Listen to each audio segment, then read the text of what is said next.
Good afternoon and thank you all for joining us. This is KTN Weekend at 1. I'm Joy Doreen Bira. Students of the Jomo Kenyatta University of Advanced Technology have been rioting for the better part of last night.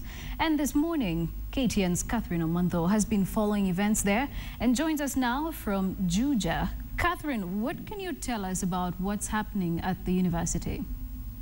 What's happening right now is that students who live within the university campus are actually packing their bags and leaving because officials had closed the university indefinitely or until further notice.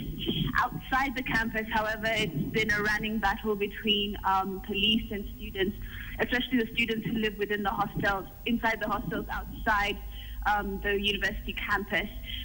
Police are trying to get them out of their homes and to go back to their, to their actual home, because this hostels where they stay during their period in school.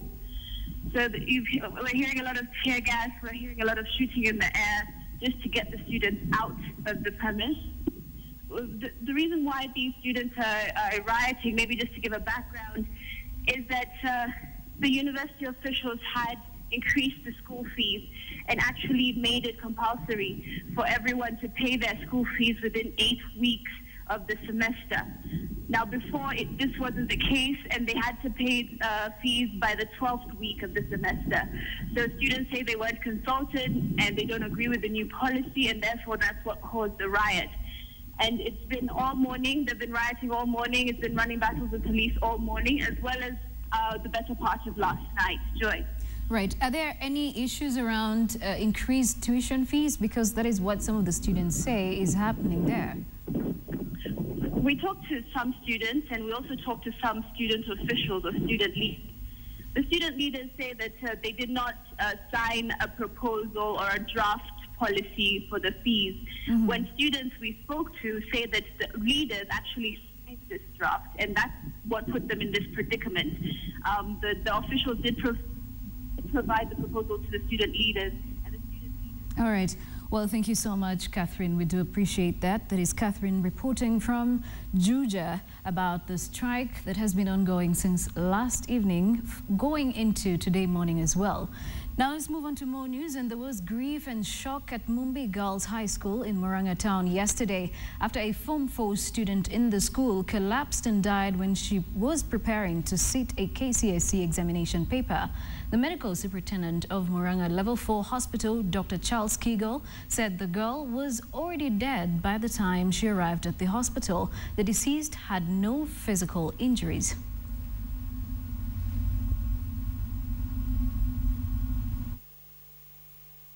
When she was preparing to sit for biology paper 3 examinations, the 17-year-old student, Elizabeth Wambui, collapsed a few minutes after taking breakfast. She was rushed to Murang'a Level 4 Hospital only to be pronounced dead.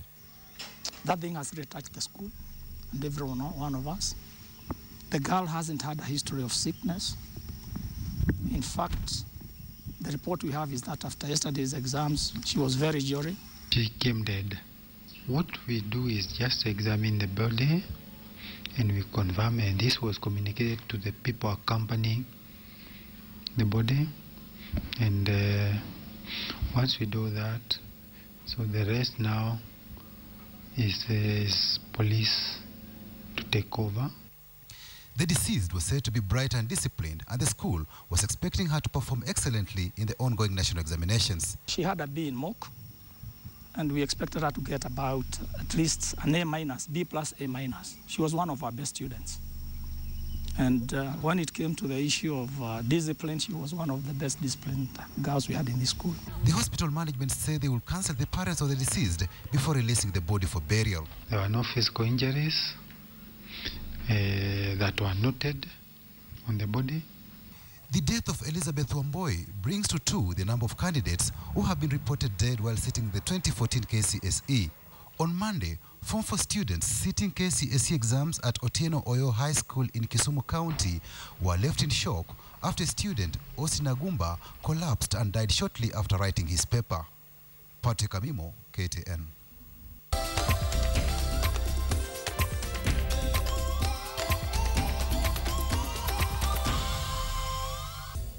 Welcome back. code principals have put on notice rebel members of parliament and senators in their respective political parties to toe the line or ship out.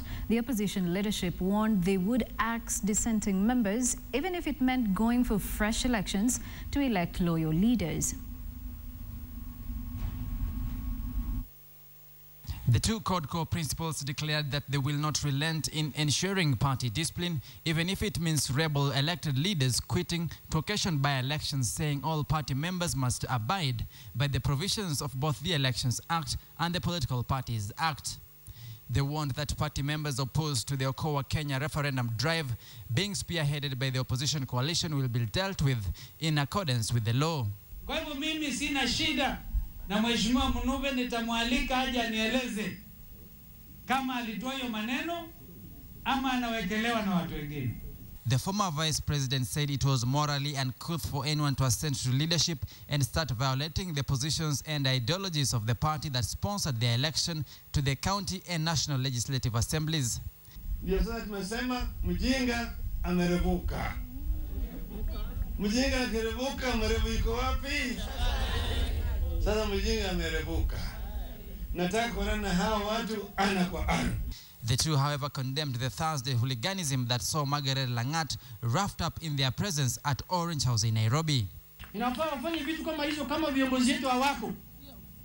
Hiyo ni heshima, wamekosea heshima chama, wamekosea heshima coalition na wamekosea heshima viongozi, na hao watu wachukuliwe hatua mara moja.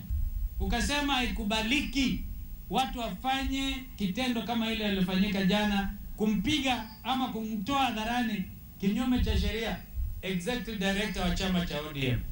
The ODM party leader said his party's National Governing Council would meet to discuss the incident and take measures to prevent future recurrence.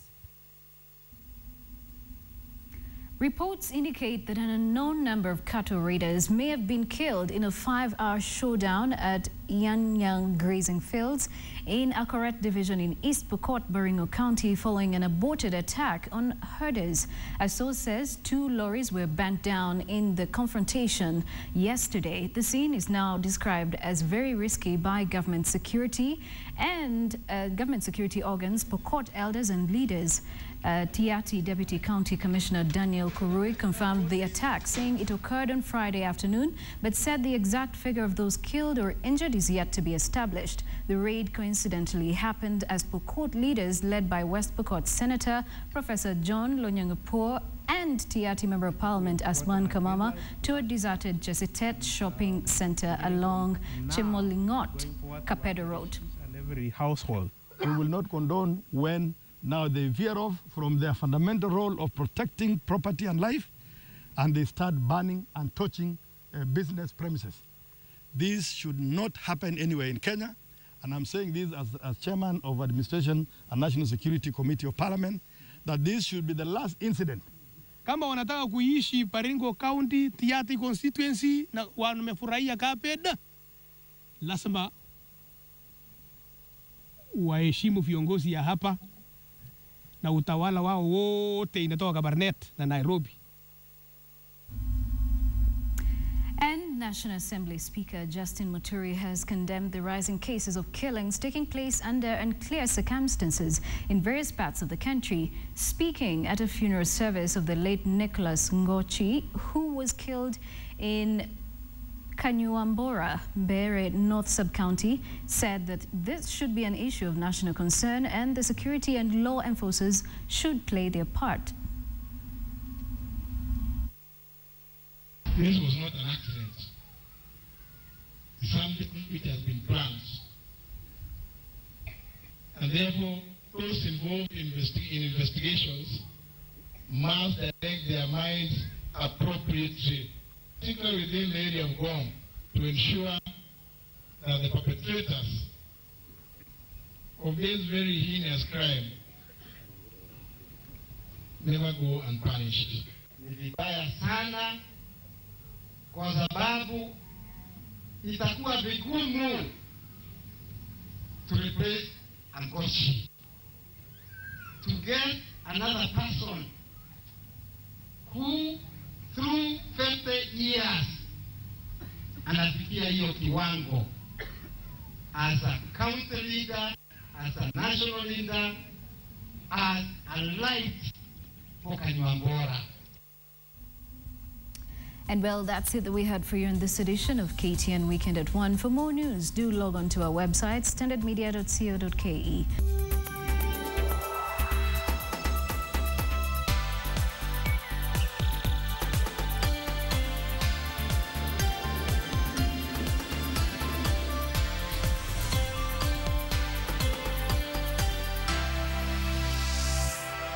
This is KTN.